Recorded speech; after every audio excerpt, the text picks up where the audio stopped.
우리 한 목소리로 창세기 1장 2절부터 5절까지 시작. 땅이 혼돈하고 공허하며 흑암이 깊음 위에 있고 하나님의 영은 수면 위에 운행하시니라. 하나님이 이르시되 빛이 있으라 하시니 빛이 있었고 빛이 하나님이 보시기에 좋았더라. 하나님이 빛과 어둠을 나누사 하나님이 빛을 낮이라 부르시고 어둠을 밤이라 부르시니 저녁이 되고 아침이 되니 이는 첫째 날이니라. 아멘. 말씀의 제목은 빛이신 그리스도예요. 빛이신 그리스도. 이제 오늘부터는 창세기 1장에서 이제 첫째 날, 둘째 날 이렇게 해서 일곱째 날까지 쭉 가는데 이번 주는 이제 첫째 날에 해당하는 그 본문 말씀이 되겠습니다. 창조를 6일 동안 하시고 마지막 일곱째 날 이제 안식을 하셨는데 요 6일 동안 창조했다고 하는 이 기사가 시간적으로 어떻게 될까요? 24시간이라고 하는 시간일까요? 아니면 어떻게 하나님의 시간? 또 어떤 견해를 가지고 계세요? 이제 오늘 이 말씀에 빛이 있으라 해서 이제 빛이 있었다. 이 빛이 무슨 빛을 얘기하겠어요? 태양빛을 얘기한 것은 아닐 거예요. 왜냐하면 넷째 날에 그 해, 달, 별이라고 우리가 알고 있는 그 빛, 태양빛, 태양이 만들어진 것이 넷째 날에 만들어졌거든요. 그러면 이 첫째 날, 둘째 날, 셋째 날까지는 어쨌든 24시간의 개념은 아닐 거예요. 그죠? 또 이런 말씀도 하죠. 주께서는 천년이 하루 같고, 그 하루가 천년 같으니까 요 하루 첫째 날, 둘째 날이 어쩌면 천년일 수도 있고 2000년일 수도 있고 그건 우리 생각으로는 계산할 수 없는 거다라고 또 생각할 수도 있죠. 근데 어쨌거나 이렇게 생각하는 이유는 이 창조 6일을 어떤 이 우주 만물 또는 지구의 이제 생성 과정, 그 물리적인 창조로만 국한할 때 그런 생각을 가지게 되는 거예요. 아, 이게 24시간인가? 아니면 하루가 1000년인가? 뭐 이런 이야기. 근데 성경은 알고 보면 그런 개념의 하루가 아니라는 거예요. 이제 그걸 오늘 살펴보게 될 거예요. 그러니까 오늘 말씀 2절에 보면 땅이 혼돈하고 공허하며 흑암이 깊음 위에 있고 이렇게 말씀을 시작하셨는데 땅이라고 했을 때 이 땅은 무엇을 가리키는 건가? 이미 우리가 살펴봤죠. 그렇죠. 바로 나예요, 나. 나라고 하는 땅이죠. 이 땅을 뭐 지구의 한 땅덩어리다 이렇게 생각을 하면 안 되는 거예요, 이제는. 땅은 예수님이 비유로 하신 말씀과 같이 그 사람의 마음을 의미한다 라고 하는 거죠. 주기도문에서도 뜻이 하늘에서 이룬 것 같이 땅에서도 이루어지다 이런 말씀이 있을 때 그 땅과 하늘이 정확하게 창세기에서 나온 말씀과 일치하는 말씀이에요. 창세기에서 그 하늘들 안에 계신 하나님 아버지여 이렇다고 그랬지 않습니까? 그랬을 때 그 하늘은 뭐예요? 구원받은 성도들, 하늘이라고 그랬잖아요. 그 성도들 안에 계신 하나님. 그러니까 하늘은 뭔지 알겠죠? 구원받은 자가 하늘이 되는 거죠? 그럼 땅은 뭐겠어요? 땅은. 그렇지. 구원받기 전. 그러면 이 뜻이 하늘에서 이룬 것 같이 땅에서도 이루어지는 것은 뭐겠어요?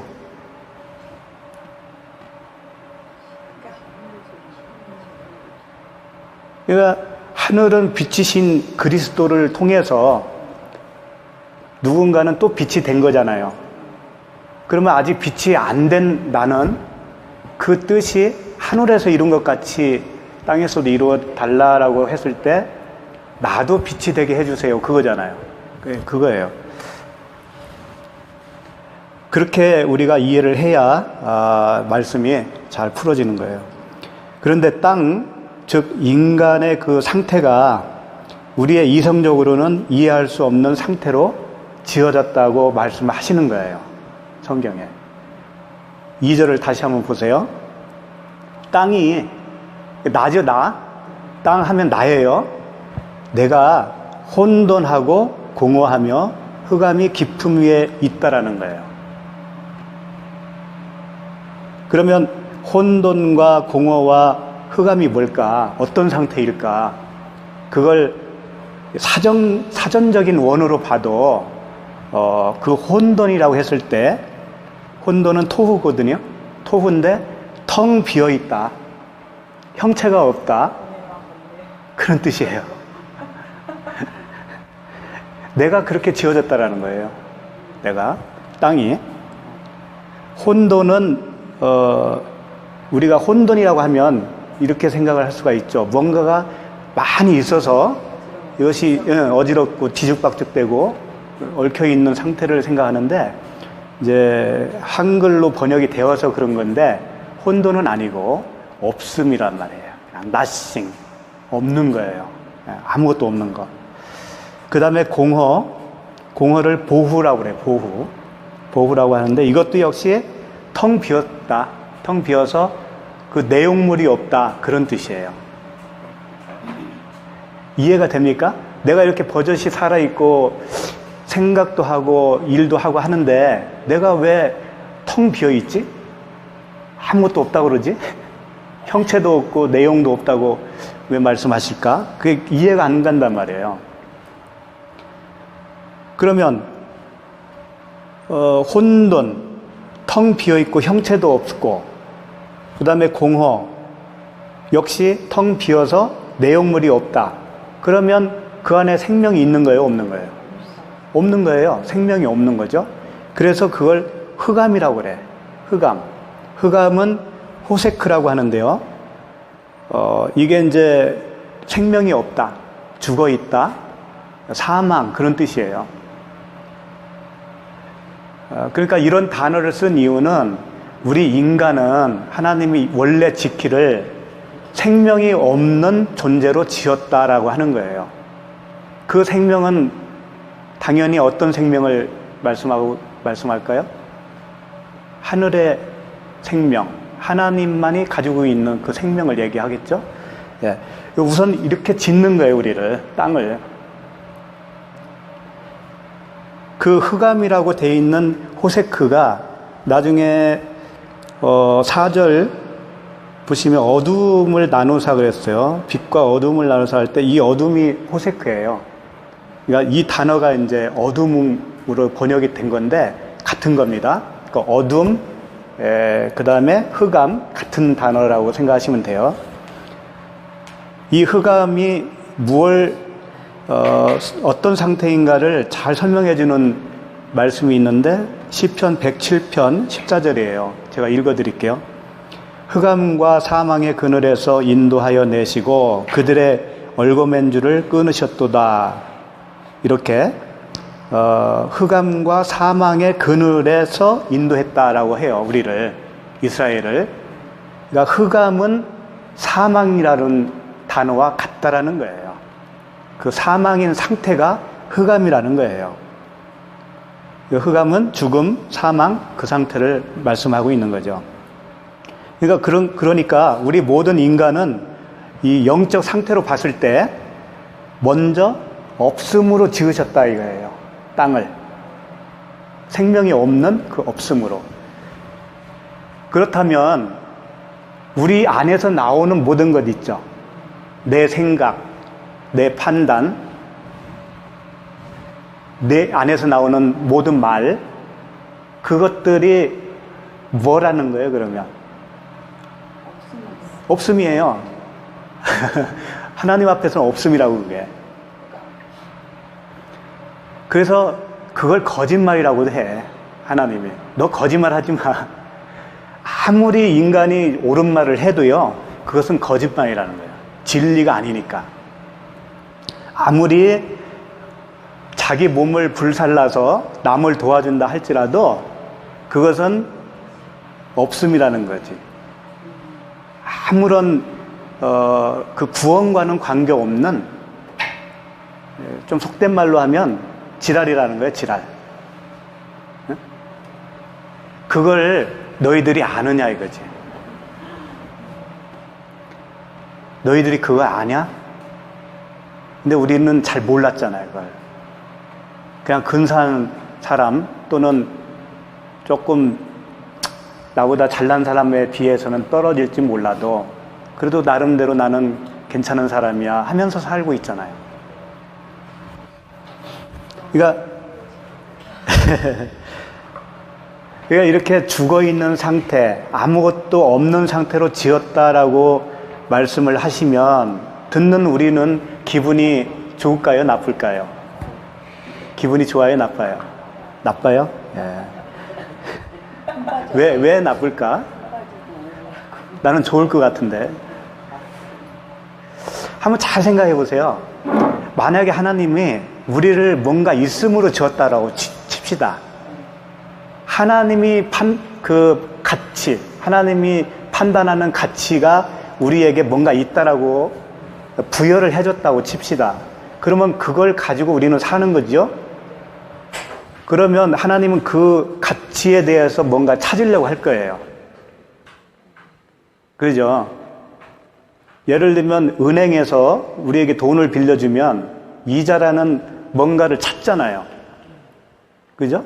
그러면 빌린 사람 입장에서는 그걸 갚아야 하는 책임이 있잖아요. 채무가 있는 거죠. 그러니까 우리를 있음으로 지었다면 그 있음에 맞는 책임이 우리에게 있는 거죠. 책임이 있는 거예요. 우리가 뭔가 이렇게 열매로 내야 되는 거예요. 근데 아무것도 없이 우리를 지었다라고 하는 의미 속에는 아무것도 원하지 않는다는 의미도 함께 있는 거예요. 그렇지 않겠어요? 그리고 아무런 책임도 너에게서 찾지 않는다라고 하는 의미도 들어있지 않겠어요? 그러면 그 안에 무엇도 없는 거예요. 우리가 자꾸 기독교 하면 먼저 떠오르는 게 뭐예요? 하나님 앞에서 내가 뭐다? 그렇지, 죄인. 그 죄가 있을까요, 없을까요? 죄도 없어요. 생명도 없으니까 죄도 없는 거라니까. 무슨 얘기인지 모르겠어요? 우리를 아무것도 아닌 존재로 졌다라는 것은 책임도 없고 죄도 없고 의무도 없고 아무것도 없는 거예요. 우리는. 네, 없는 거예요. 그렇게 지어놓고서는 하나님이 보시기에 좋았다라고 하는 거죠. 그 상태가 하나님이 보시기에 좋았더라. 잘 이해가 안 가죠? 우리 원죄. 그러니까 이제 그게 이제 조금 바로 말씀드릴게요. 나는 아무것도 없는 거고 나싱인데 내가 있는 것처럼 하죠. 그게 죄라고요. 있는 것처럼 하는 게 죄라니까. 네. 그러니까 구원받았네 하고서 하나님께 영광 돌리자 하고서 뭘 해요?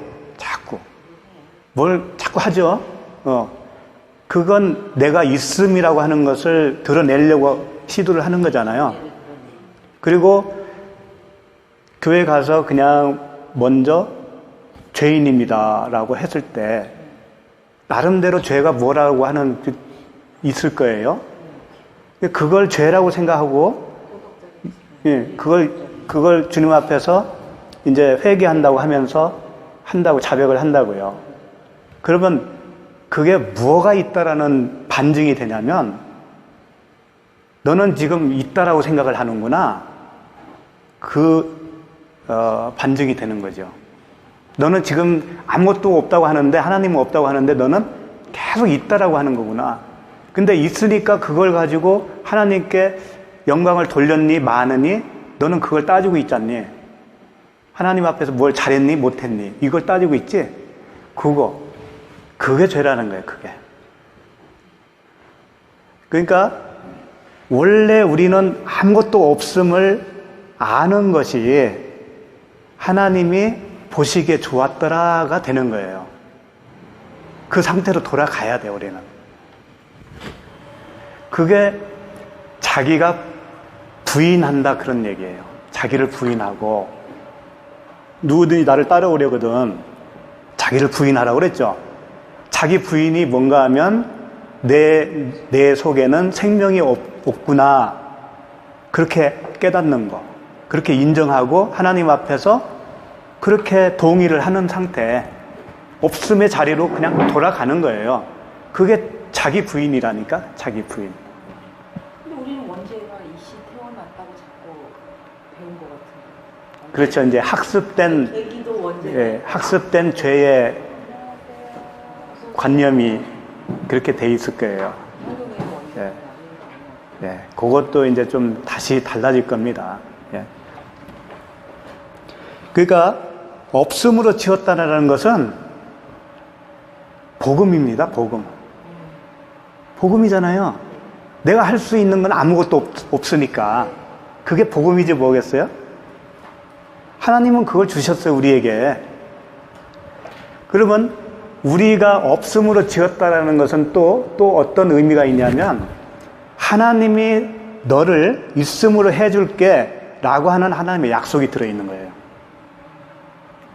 그렇잖아요. 하나님이 천지를 창조했다고 그랬죠? 땅과 하늘을. 그러니까 땅으로 창조하고 땅을 하늘로 되게 하는 게 하나님의 약속이지 않습니까? 그러면 그렇게 되는 과정 속에 내가 할 일이 뭐가 있어요, 없어요? 나는 없어요. 다 하나님 하시는 거예요. 그러니까 자유죠. 그걸 모르면 어떻게 되겠어요? 뭔가 또 자꾸 하려고 그러죠. 그러니까 자기를 부인하고 십자가를 지고 나를 따르라고 하는 그 말씀조차도 내가 나를 자꾸 부인하려고 그래요. 그리고 십자가를 진다라는 것은 그렇지 뭐 내가 이것도 포기해야 되고 저것도 포기해야 되고 하면서 자꾸 의지적으로 뭔가 버리려고 하잖아요. 그것조차가 자기 부인이 아닌 거예요. 그건 진짜 그건 자기 부인이 아니라고요. 자기 부인은 그것조차도 내가 할 수 없는 거네. 그 은혜를 받은 자로서 나오는 고백이 자기 부인이거든요. 그러니까 다 하나님이 해주시는 거예요. 그래서 진리 안에서 너희가 자유케 되리라고 한 말씀이 그게 진리죠. 그 말씀 자체가 참 이해를 잘 되는 것 같으면서도 안 되는 게 뭔가 하면 일단 어둠은 그러니까 흑암, 아무것도 없음으로 지었다라는 것을 나쁘게 생각하기 때문에 그래요. 우리 속에는 그걸 나쁘게 생각하기 때문에. 근데 하나님 말씀을 한 군데 한번 봅시다. 이사야서 45장 7절 8절이에요. 다 찾으셨으면 한번 7절 8절 같이 한번 읽어볼까요? 나는 빛도 짓고 어둠도 창조하며 나는 평안도 짓고 환난도 창조하나니 나는 여호와라. 이 모든 일들을 행하는 자니라 하였노라. 하늘이여 위로부터 공의를 뿌리며 구름이여 의를 부을지어다. 땅이여 열려서 구원을 싹트게 하고 공의도 함께 움돋게 할지어다. 나 여호와가 이 일을 창조하였느니라. 네. 참 이게 복음 아닙니까? 7절 한번 보세요. 나는 빛도 짓고 어둠도 창조하며, 그러니까 빛도 짓고 어둠도 창조하고 나는 평안도 짓고 환난도 창조하나니 나는 여호와라. 이 모든 일들을 행하는 자니라 하였노라. 복음이잖아요. 우리에게 있는 모든 일들이 누가 창조한 거예요? 하나님이 창조하신 거예요. 그걸 우리는 인간의 입장에서는 이건 좋은 거, 나쁜 거, 이건 아픈 거, 이건 안 아픈 거 자꾸 판단하잖아요. 내 입장에서 이렇게 되는 것이 좋은 거고 이렇게 되면 나쁜 거고. 그렇지만 하나님은 빛도 지었지만 어둠도 지었다. 평안도 지었지만 환난도 지었다.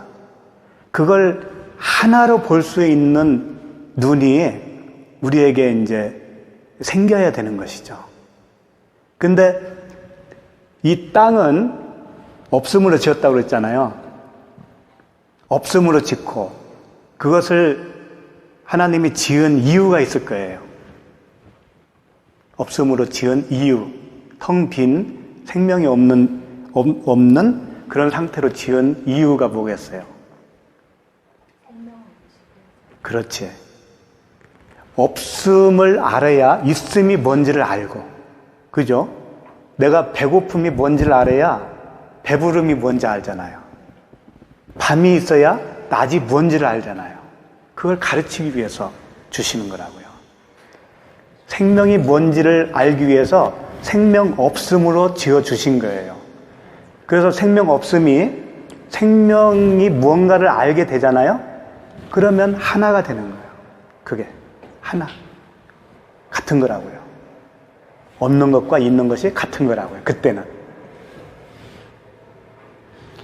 8절을 보시면 하늘이여 위로부터 공의를 뿌리며, 이제 그 땅을 땅 없는 그 없음을 생명으로 끌어올리는 그런 작업이에요, 이게. 하늘이여 위로부터 공의를 뿌리며, 위로부터 공의를 뿌리면 어떻게 되겠어요? 그 뿌린 것이 어디로 가는 거예요? 땅으로 내려오죠. 그 은혜예요, 은혜. 땅으로 뿌리며, 구름이여 의를 부을지어다 땅이여 열려서 구원을 싹트게 하고 공의도 함께 움돋게 할지어다. 이게 지금 구원의 여정을 짤막한 한 절로 설명하고 있는 거 아니겠어요? 위에서 부어주는 그 진리의 구름, 공의 부어주면 땅이 열리면 그걸 받는 거잖아요. 근데 열리지 않으면, 그러니까 땅이 열린다라는 것은 그 빛을 받았다라는 거죠. 알아먹었다 이거예요. 자기 존재를. 근데 땅이 열리지 않고 닫혀 있잖아요. 그러면 땅 그대로 남아있는 거고, 그것은 생명이 움돋을 수가 없는 거죠. 그러니까 내가 문 밖에서 두드리노니 누구든지 문을 열면 내가 들어가 그와 더불어 먹고 마신다고 그러잖아요. 그런 상태가 되는 것이 구원이죠. 그걸 이제 이사야서에서 이렇게 설명을 하고 있는 거예요. 그러니까 위에서 부어주는 것을 땅이 열려서 그걸 받게 되면 그 공의와 함께 생명이 움돋는다. 그런 표현이에요. 이게 창조라는 거죠, 이게. 그러므로 땅을 텅 빈 흑암으로 창조하셨다라는 것은 하나님이 보시기에 좋다, 나쁘다? 좋은 거예요. 그게 토부라고 그래서 토부, 좋다, 선하다. 예. 그 2절 보면 다시 한번 보죠. 땅이 혼돈하고 공허하며 흑암이 깊음 위에 있고 하나님의 영은 수면 위에 운행하시니라. 이제 하나님의 영이 수면 위에 운행하신다.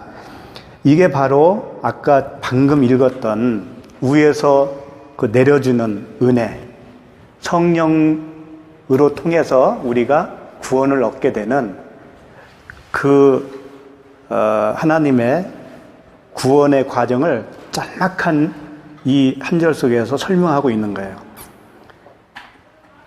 그러니까 하나님의 영 하면은요, 루하우라고 써 있는데, 루하우, 성령이에요. 히브리어로는 루하우, 그 다음에 헬라어로는 성령이거든요. 푸뉴마, 하기오스 푸뉴마. 같은 거라고요.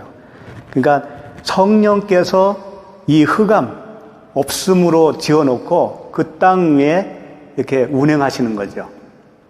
왜 그러겠어요? 이제 그 땅을 뭘로 만들어야 돼요? 생명을 주시기 위해서. 그렇죠? 그래서 이 모습은 성령을 통해서 없음으로 지은 땅적 존재들에게 생명을 불어넣는 그 행하심을 표현하고 있죠. 그 없음을 깨닫기 위해서 성령의 그 절대적인 역할이 필요하다는 것이죠. 없음으로 지어놨는데 성령이 운행하지 않으시면 그냥 그대로 남아있는 거라고요. 그러면 그냥 남아있으면 어떻게 되냐면 그걸 하나님이 혼자 독초하는 것이 좋지 않다. 로토브. 좋지 않다. 그 말씀에 해당되는 거예요. 그러니까 어둠으로 지은 것 자체는 좋은 건데 그대로 그냥 계속 있으면 노토브가 되고, 그렇게 없음으로 지어 놓은 것이 있음으로 되어졌을 때, 있음이 뭔지를 깨닫게 됐을 때 그때 토부가 되는 거란 말이에요. 그래서 그걸 그리스도와 우리가 하나가 되는 모습으로 다시 표현할 수가 있어요. 그러니까 혼자 떨어져 있으면 그 좋은 것이 아니라는 것이죠. 그러면 이제 그 성령이 우리에게 오시면 3절로 보세요. 3절 보시면 하나님이 이르시되 빛이 있으라 하시니 빛이 있었고, 빛이 등장하지 않습니까? 그렇죠. 요한복음에는 이 빛을 뭐라고 했냐면 사람들의 빛인데 생명이라고 그랬다고요. 사람 안에 있는 생명, 곧 빛, 그러니까 그리스도라는 거죠. 그 말씀을 정확하게 고린도 후서 4장 6절에서는 이렇게 표현을 하고 있어요. 그 빛을 어두운 데에 빛이 빛이라 말씀하셨던 그 하나님께서 지금 3절 말씀을 그대로 설명하고 있는 거예요. 하나님이 이르시되 빛이 있으라 하시니 빛이 있었고 그랬잖아요. 요걸 고린도 후서에서 어두운 데에 빛이 빛이라 말씀하셨던 그 하나님께서 예수 그리스도의 얼굴에 있는 하나님의 영광을 아는 빛을 우리 마음에 비추셨느니라. 이렇게 정확하게 설명을 하고 있다고요. 그러니까 이 빛은 뭐라고요? 그렇죠. 그리스도예요. 그리스도고 그게 생명이고. 자, 그 다음에 요한복음 1장 내가 읽어드릴게요. 1장 4, 5절 보면 그 안에 생명이 있었으니 이 생명은 사람들의 빛이다 그랬어요. 그러니까 생명이 곧 빛이라는 거예요. 그리고 빛이 어둠에 빛이되 어둠이 깨닫지 못하더라. 그러니까 그리스도가 빛이시고 그 빛이 생명인데 우리는 어둠으로 지어졌잖아요. 어둠에 그 빛이 비춰지니까 어둠이 깨달으면 땅이 아까 이사야서에서 설명했던 것처럼 땅이 열리는 거잖아요. 열리면 빛을 받는 건데 깨닫지 못하더라 라고 하는 말씀은 열리지 않더라, 알아보지를 못하더라, 이제 그런 얘기죠. 그러면서 요한복음 1장 12절에 넘어가면 영접하는 자, 곧 그 이름을 믿는 자들에게는 하나님의 자녀가 되는 권세를 주셨다 그랬죠. 그러니까 어둠이 깨닫지 못하다가 어느 순간에 영접하는 자들이 생기는 거예요. 깨닫는 자들이 생기는 거죠, 이제. 그런 그 빛이 이제 무엇인가는 분명히 알았죠, 우리가. 그랬을 때, 그러면 이 빛을 그리스도라고도 하고 생명인데 그걸 성령이라고도 하잖아요. 그죠? 그러니까 2장 2절에서 그 하나님의 영, 수면 위에 운행하셨던 그 하나님의 영, 성령이시라고요. 그러니까 오늘날 우리에게 빛을 비춰주신다라고 하는 의미는 어느 분이 오셨다라는 거죠? 성령이 오셨다라는 거죠. 그래서 성령이 이렇게 중요하다는 겁니다. 그러면 요한복음 그 16장으로 가서 성령에 대해서, 성령을 통해서 이제 구원받는 그 현장을 한번 보자고요. 요한복음 16장 7절이에요. 16장 7절부터 11절까지인데요. 자, 한번 읽어볼까요? 그러나 내가 너희에게 실상을 말하노니 내가 떠나가는 것이 너희에게 유익이라.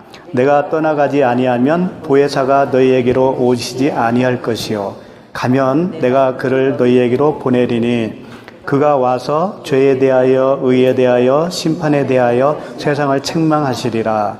죄에 대하여라 함은 그들이 나를 믿지 아니하며 의에 대하여라 함은 내가 아버지께로 가니 너희가 다시 나를 보지 못하며 심판에 대하여라 함은 이 세상 임금이 심판을 받았음이니라. 그러니까 오늘날 우리가 성령을 받은 자가 맞다면 이 말씀대로 돼야 되는 거거든요. 주님이 지금 뭐라고 말씀하시냐면 내가 가는 것이 너에게 유익이다. 왜 그럴까요?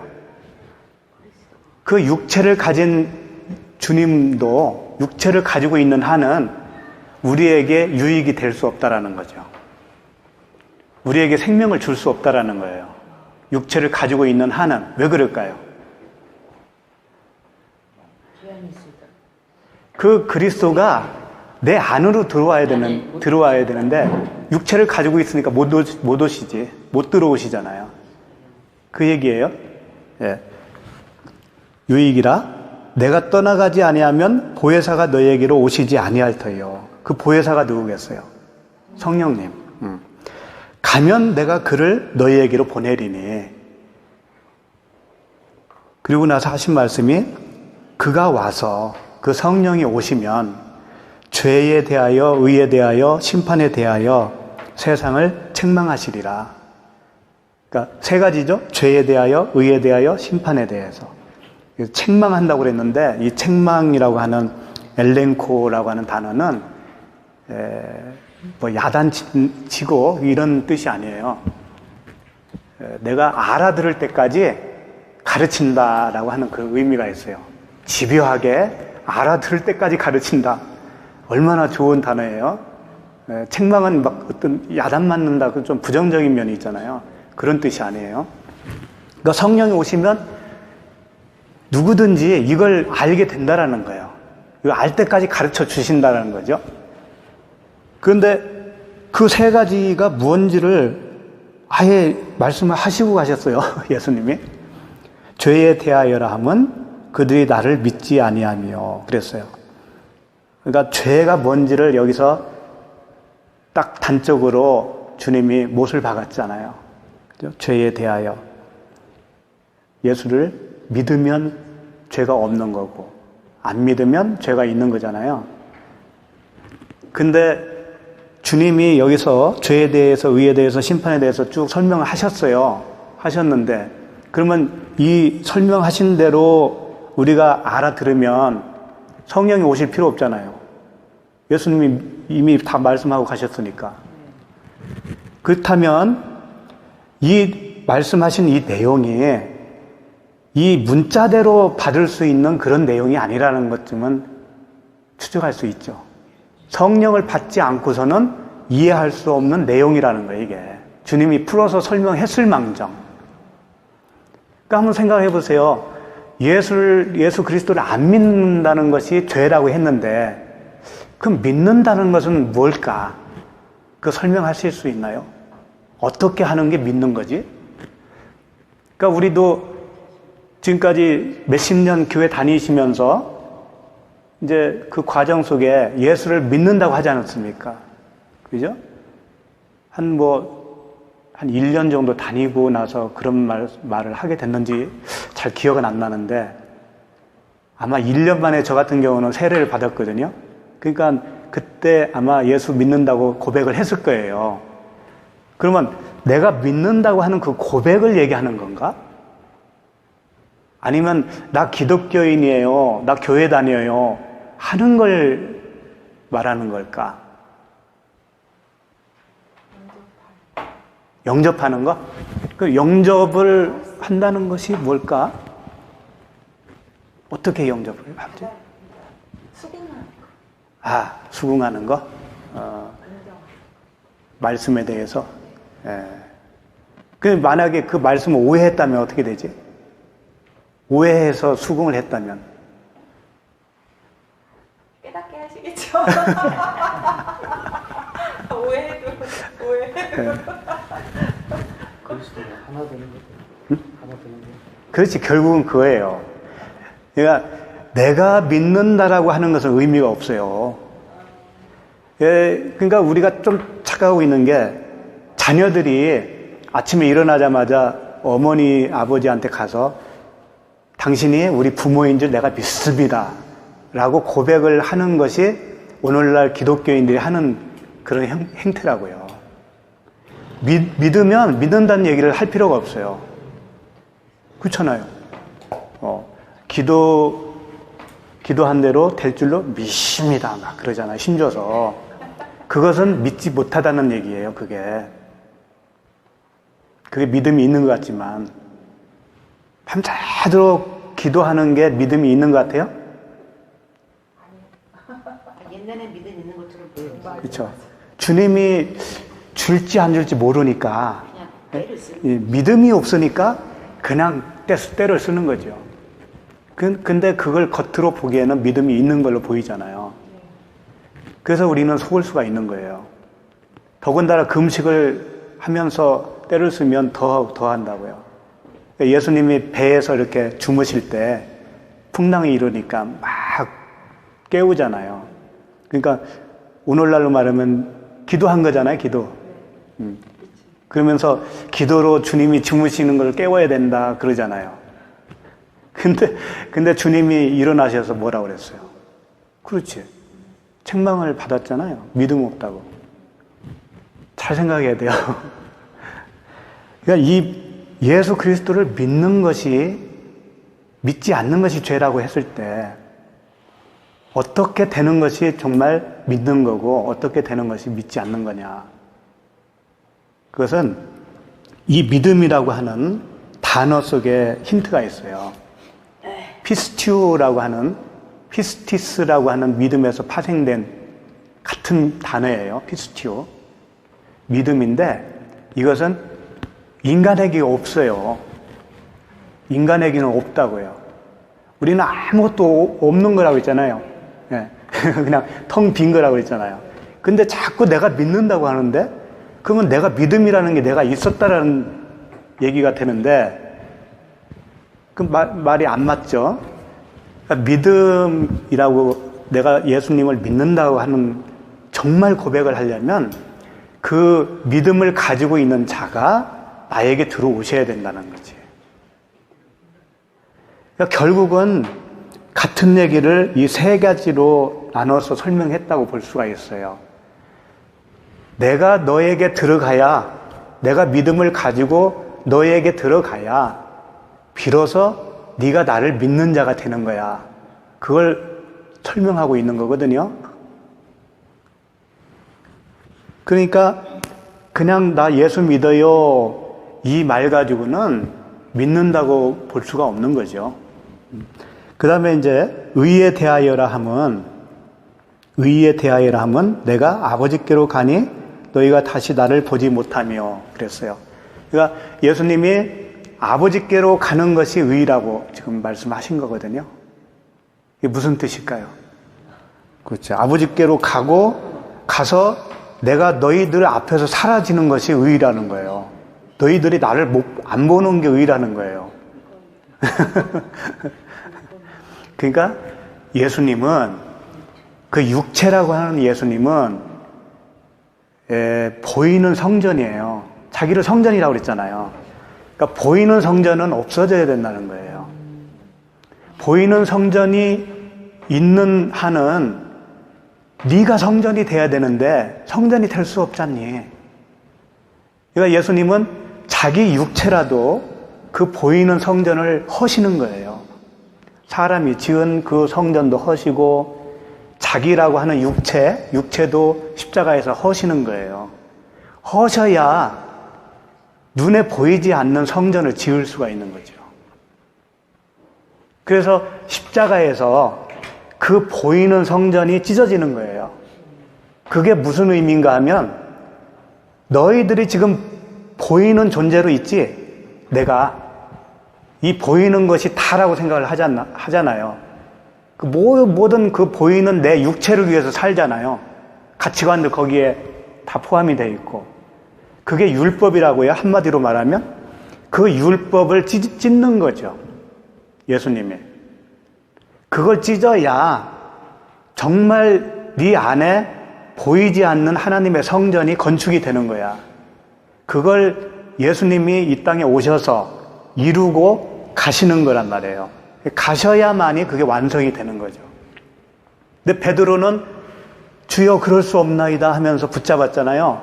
그러니까 뭐라고 사탄아 물러가라고 그러잖아요. 하나님의 뜻을 모르면 사탄이 되는 거죠. 그 자체가. 그럼 오늘 말하는 부활절도 육신이 부활한다라고 하는 개념으로 부활절을 지킨다고 하면 정말 헛다리 짚은 거죠. 예수님이 육체가 부활했죠.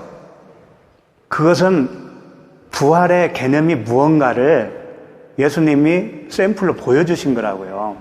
우리가 다 그렇게 부활한다는 얘기가 아니고 예수님이 부활한 그 부활은 우리들에게 설명하기 위해서 부활하고 나서 그 부활체로 오셨잖아요. 근데 정말 부활한 게 뭔가 하면은 육체를 죽이고 그 안에 있는 그리스도로 부활하는 거란 말이죠. 그러고 나서 하늘로 올라가셨잖아요. 그러면 우리는 어떻게 그걸 진리로 잡아야 되냐면 내 육체가 죽는 것이 무언가를 그냥 정말 말 그대로 문자 그대로 내 육체가 호흡이 멈춰서 죽는 걸로 이해를 하면 그건 진리를 모르는 거고 다나토스 계속 말씀을 드렸잖아요. 다나토스의 죽음. 그러니까 오늘 창세기로 표현하면 내가 어둠으로 지어졌다는 게 맞구나. 응? 내 안에는 생명이 없구나. 이걸 내가 아는 순간에 내가 죽었다라고 하는 거예요. 나라고 하는 육체가. 그게 죽는 거예요, 그게. 그러면 죽으면 어떻게 되는 거예요, 이제? 새 생명을 수혜받고 부활하겠죠. 그러니까 성경에서 정말 하고 싶은 부활은 무슨 부활이냐면 내 속에서 내 옛사람이 죽고 새 사람으로 태어나면 그게 부활이라고요. 육체로.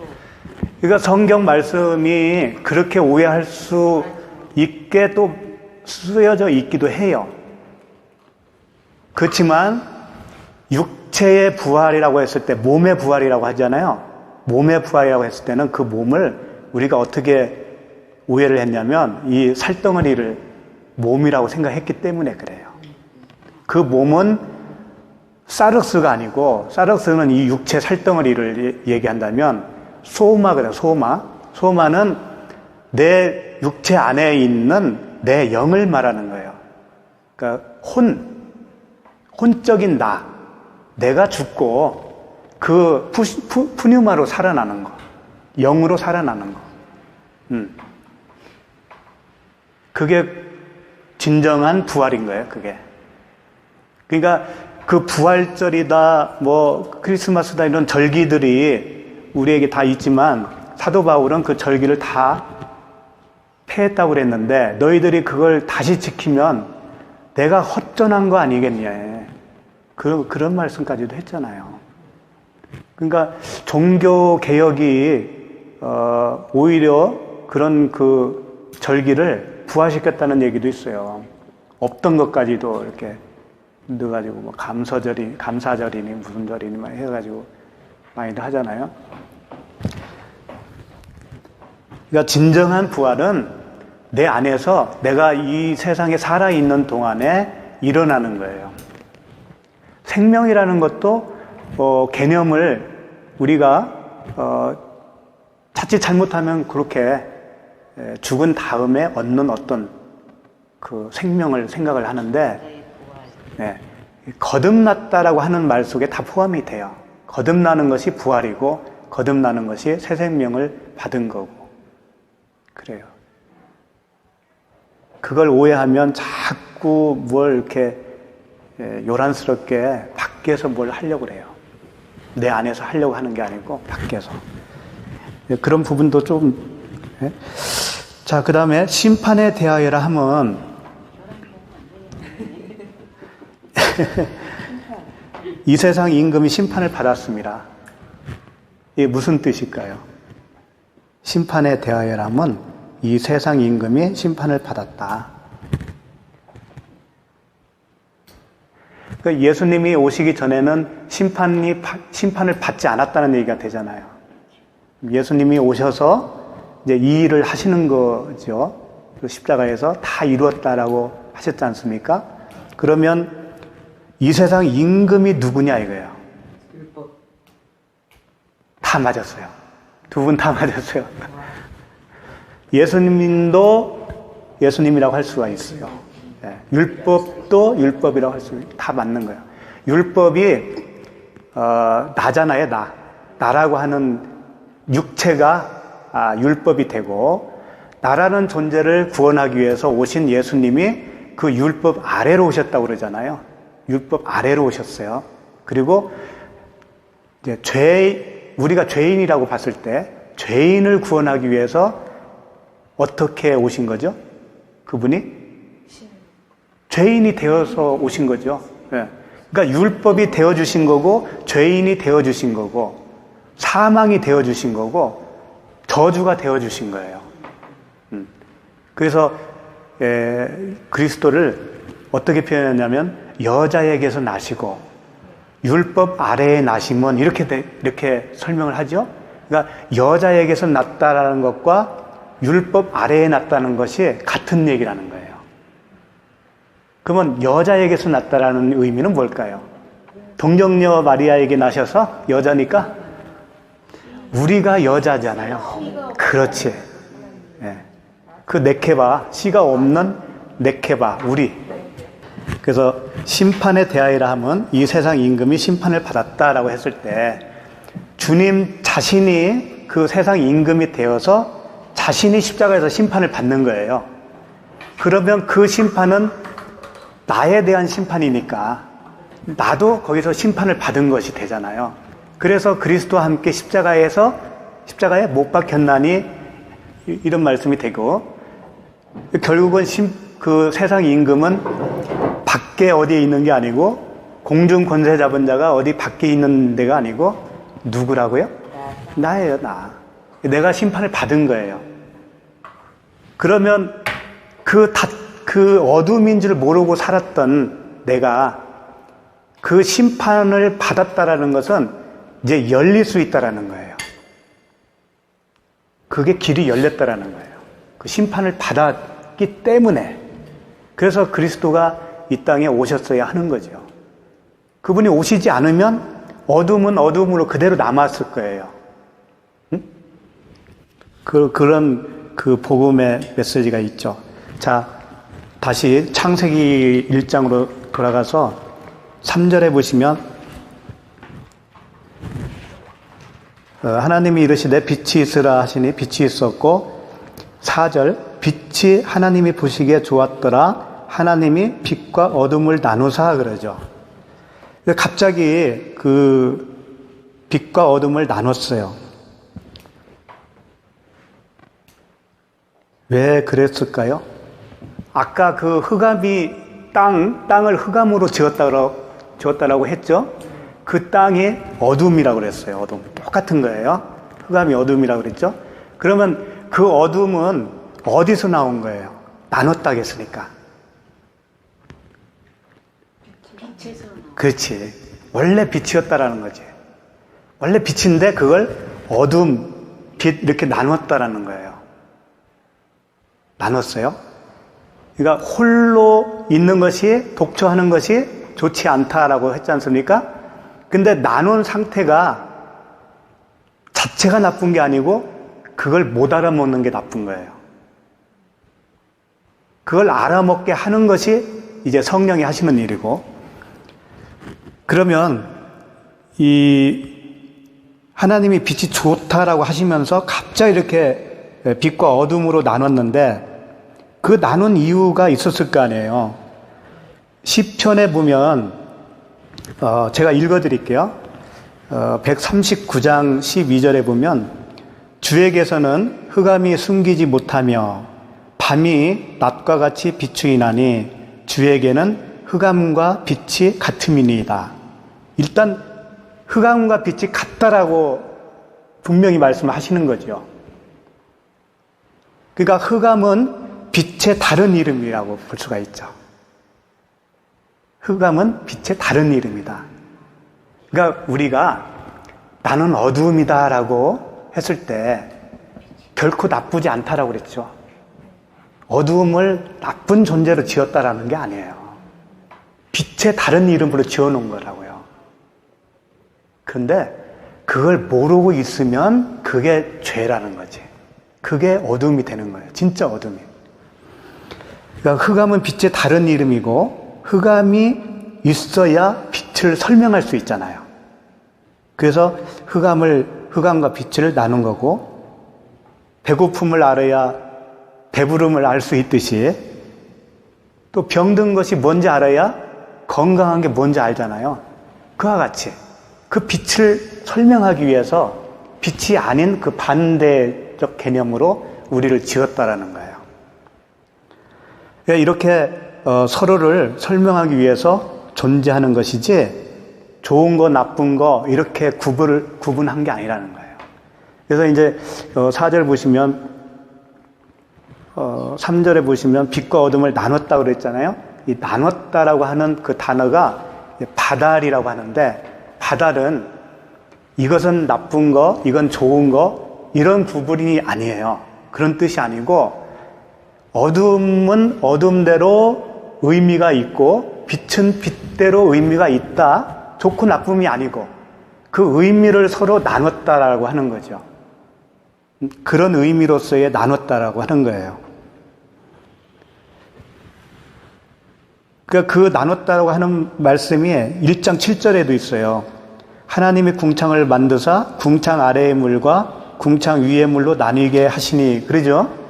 여기서도 물을 이렇게 궁창 위아래로 나눴고 그 다음에 14절을 보시면 하나님이 이르시되 하늘의 궁창에 광명체들이 있어 낮과 밤을 나뉘게 하고 그랬죠? 낮과 밤을 나눴다. 그러니까 나눴다라고 하는 이것은 밤이 무언지를 알면 낮이 설명이 되어지는 거예요. 그러니까 우리도 비진리가 뭔지를 알면 진리가 뭔지를 알게 되는 거죠. 근데 비진리를 모르고 진리를 이야기하면 진리를 못 알아들어요. 그렇게 돼 있다고요. 그러니까 어둠으로서의 어떤 의미를 부여해 주신 거예요. 그렇게 해놓고 그 어둠이 토부가 되려면 빛이 어둠에 비칠 때 내가 어둠이 맞구나 이걸 깨닫게 되잖아요. 그러면 그게 토부가 되는 거예요. 그게 내가 어둠이 맞구나. 나에게는 생명이 없는 텅 빈 그 헤벨이 맞구나. 그걸 다 아셔요? 내가 텅 빈 존재라는 걸 알아요? 가면 갈수록 아시죠? 네. 그렇죠. 그건 내가 뭐 이렇게 노력해서 아는 것도 아니고 하나님의 은혜로 알게 되어지는 거니까. 아까도 계속 설명드렸지만 복음이에요, 이게. 아무것도 없이 지어졌다고 하는 것은 아무 책임도 없잖아요. 의무도 없고. 내가 해야 할 것도 없고 구원을 내가 이루어 가는 것도 아니고 하나님이 은혜로 해주겠다라고 하는 약속이 거기에 들어가 있는 것이죠. 이제 5절 이제 마지막 보시고 이렇게 마무리하겠습니다. 5절 보시면 하나님이 빛을 낮이라 부르시고 어둠을 밤이라 부르시니라. 자, 빛을 낮이라 부르셨대요. 이 빛은 이제 오르거든요. 오르. 근데 낮은 뭐냐면 욤이에요. 욤. 그런데 끝에 보면 첫째 날이니라 그랬죠. 날도 욤이에요. 이게 그러니까 어떻게 되냐면 빛, 낮, 날 이게 다 욤이에요. 욤. 욤은 생명을 설명하는 단어라고요. 그러니까 다시 빛을 낮이라 부르시고, 빛이 생명이잖아요. 생명이라 부르시고 어둠을 밤이라 부르시니라. 어둠이 뭐라고 했어요 아까? 흑암, 우리, 땅이라고 했죠? 우리. 예, 어둠을 밤이라 부르셨다라는 거예요. 그러니까 어둠을 못 알아봤을 때는 자기 존재가 어떤 존재인가를 모르면 그게 밤이고 그게 어둠이죠. 그래서 밤이라고 했을 때는 좋은 의미가 아니잖아요. 예수님이 그런 말씀 하셨죠? 낮에 있을 동안에 너희들이 함께 해야 된다. 자기와 함께. 밤이 오면 어떻게 된다 했어요? 아무 일도 할 수 없다. 그런 말씀 하셨단 말이에요. 그러니까 이 밤은 그냥 죽음이에요. 그러니까 어둠을 밤이다 불렀다고 하는 것은 같은 의미잖아요. 어둠도 흑암이고 죽음이고 밤도 죽음이잖아요. 그러니까 그 어둠이 어둠인 줄 모르면 그냥 밤이라는 거예요. 부르시고 저녁이 되고 아침이 되니, 이제 요 말씀 때문에 많은 논란이 있죠. 왜 저녁부터 시작을 해서 하루를 계산하지? 뭐 이렇게 아침부터 계산해야 맞지? 그 히브리어 문화는 또 저녁부터 한다는 둥 막 이러잖아요. 그런 의미하고는 관계없어요. 이제 하나님이 여기서 복음을 설명하기 위해서 하는 거니까. 저녁은 닫힘을 얘기하는 거예요. 저녁은 닫히잖아요. 빛이 이제 없어지잖아요. 다 닫히는 거예요. 그래서 그걸 일몰이라고 그래요. 일몰. 그 다음에 아침은 열림이죠. 열림이고 일출이죠. 그러니까 저녁 닫힘이 됨에 열림이 되었다, 그런 얘기잖아요. 그럼 이게 무슨 뜻일까? 그렇죠. 그 표현도 맞죠. 내가 아무것도 없는 나싱으로 지어진 존재가 맞구나. 닫힘이 맞구나. 이렇게 알게 되잖아요. 그러면 그게 열림이라는 거예요. 같다라는 거죠. 그럼 열림이 아까 날이라고 그랬는데, 날이 뭐라고 그랬어요? 생명이라고 그랬잖아요. 그게 낮이고 그게 빛이고 그런 거예요. 그러니까 어둠 자체는 나쁜 게 아닌 거예요. 하나님이 그렇게 지어놓고 토부했으니까. 예, 그러죠. 그걸 알게 되면.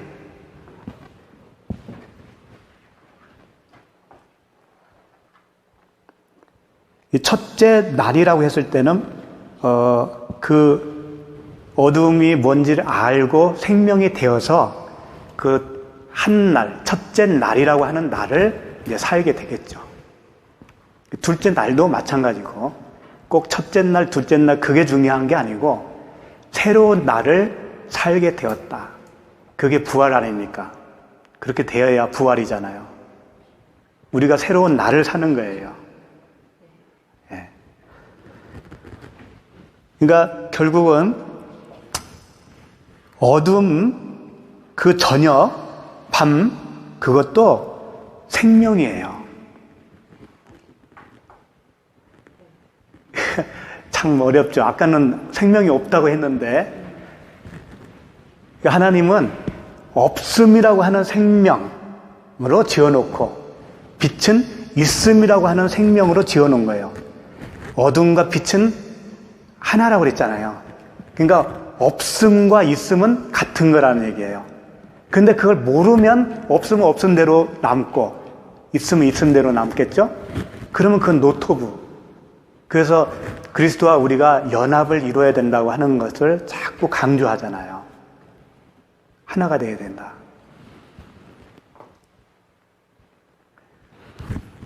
오늘 말씀이 이제 그런 말씀이에요. 이게 이제 정리를 합시다. 1장 2절에 보면 땅이라고 그랬죠. 땅이 혼돈하고 했을 때 땅은 누구예요? 그렇죠. 나라고 하는 땅을 혼돈과 공허와 흑암이라고 하는 텅 빈 존재로 생명이 없는 어둠의 존재로 지으신 그런 이유는 생명이라는 빛이 비춰질 때, 아, 내가 생명 없는 어둠이구나. 내가 정말 텅 빈 존재였구나. 이걸 알아먹으면 땅을 하늘이 되게 되는 것이다. 그 순간에 내가 하늘이 되는 거다라고 하는 거예요. 복음이지 않습니까? 예. 이 사실을 온전히 알았다면 내가 행할 일도 없어요. 행할 일도 없고 나를 자랑할 것도 없죠. 나는 내가 한 건 아무것도 없으니까. 또 뭐 말하고 자랑할 것은 오직 뭐겠어요? 그렇지. 오직 진리의 그리스도만을 자랑할 수밖에 없죠, 우리는. 그렇게 되는 거예요. 그래서 예수님도 이 땅에 오셔서 내가 스스로 말하지 않는다 그러잖아요.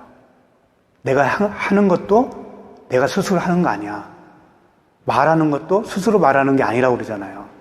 오직 아버지의 말씀만 하고 아버지가 하라는 것만 하는 거라고 그랬잖아요. 그러니까 우리가 있음이 되면 그냥 자기 것만 하게 돼 있죠. 말도 자기 말만 하게 돼 있잖아요. 근데 없음임을 안다면 이제는 내 말을 할 수가 없죠. 이제.